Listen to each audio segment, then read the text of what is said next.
এই যে আজকে আমার রান্না আলু দিয়ে মুরগির মাংস। এখানে পেঁয়াজ, কাঁচা লঙ্কা, টমেটো, আদা রসুন বাটা সব দেওয়া হয়ে গেছে। লবণ,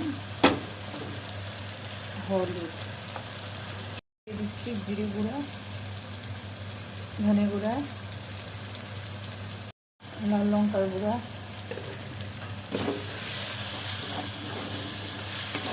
মুরগি মাংস,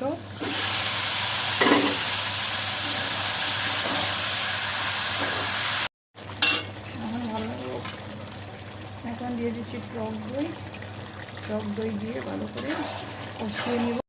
এখন ফ্রাই করা আলু দিয়ে দিচ্ছি। আলু এখন একটুখানি জল দিয়ে দিচ্ছি। ঢাকনা দিয়ে দিব। 5 মিনিট হয়ে গিয়েছে। এখন দিয়ে দিচ্ছি মিট মশলা, এখন দিয়ে দিচ্ছি ধনিয়া কুচি।